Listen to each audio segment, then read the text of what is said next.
Hi YouTube, I'm Natalia. I am part of a ATS student dance troupe called Hip-Hip Hooray. ATS stands for American Tribal Style. It's from belly dance, and if you'd like more information about this kind of belly dance or about our troupe in particular, you can check out the sidebar over here, where I've listed links both to my teacher's website and to our YouTube channel, so you can actually see us dancing.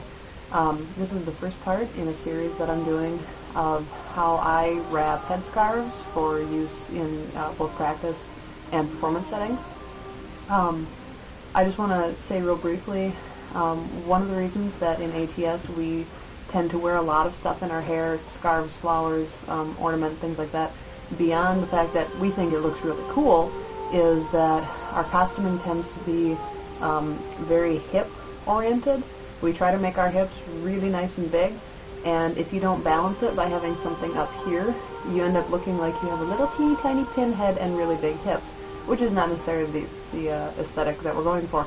So put something on your head. That's what I'm getting at.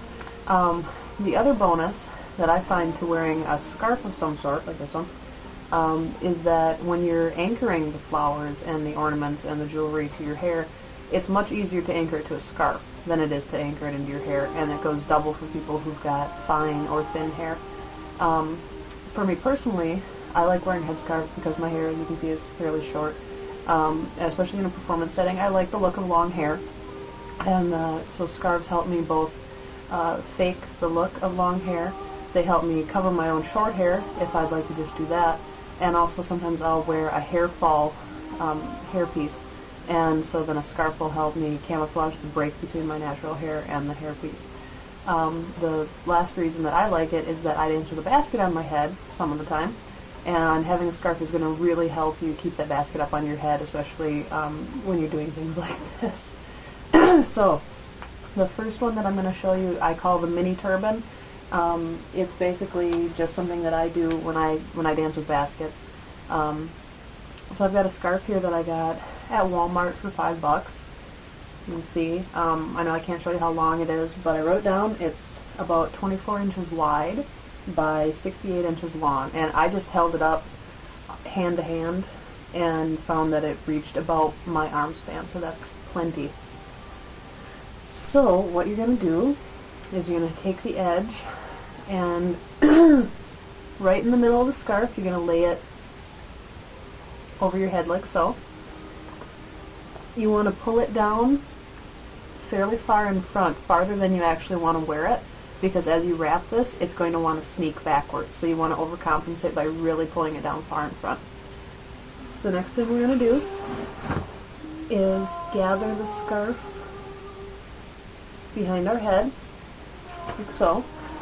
Now for the purposes of this, I'm going to pull it over to the side. You can actually start this wherever you want. It's much easier to start it on the side, and it's much easier for me to show you if I start it over here. So we've just got both the ends of the scarf held together, and what we're going to do is we're just going to twist it. And we're going to make sure that we twist way tight right up by our heads, because that's going to keep this part of the scarf on your hair. And you can see already this is sneaking upwards, so I'm going to loosen it and pull it down a little bit. Then I'm just going to continue twisting the ends, like so. So you guys can see this. And I'm stopping when I've got, I'd say about a foot maybe, untwisted. So at this point, all you have to do is pull the end up over the top, like that. And then you take your loose end, and you're going to keep twisting it behind your head. You're just turning it, twisting it into kind of a rope shape. You take this loose end, and you're going to tuck it up underneath the wrap here. And if you want, you can leave the end loose after you do that, if you like the look of that. I have a little fringe hanging down there. If you like the look of that, you can leave it. Or you can continue tucking it underneath the wrap to entirely hide it. I'm going to leave a little bit of the fringe hanging out. So you can see, I like to put the roll pretty much right at the edge of the scarf, the top part of the scarf, there. So you can see it's not a real turban, it's a mini turban.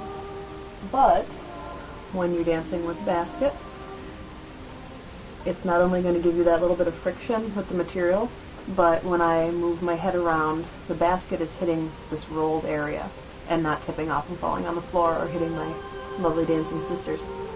The other handy thing with this type of wrap is for short term, like for just for class, you can take a flower like this, which just has a little bit of the stem left on it, and just cram it up underneath that wrapped area, and it'll stay. For a performance, you're going to want to anchor this because the gods don't like performances or something. Everything will always go wrong, and don't forget to always, always, always test your costume before you wear it to the performance. So yeah, that's pretty much it.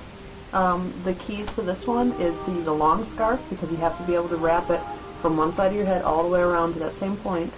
So you want a long scarf, and you want one that's fairly wide. It has to be at least wide as this point to the nape of your neck.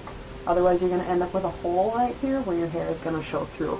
So unless that's the look you're going for, like if you've got a ponytail coming out or something like that, you want something that's nice and wide. Other than that, that's pretty much the most basic one. So comments or suggestions, put them down here.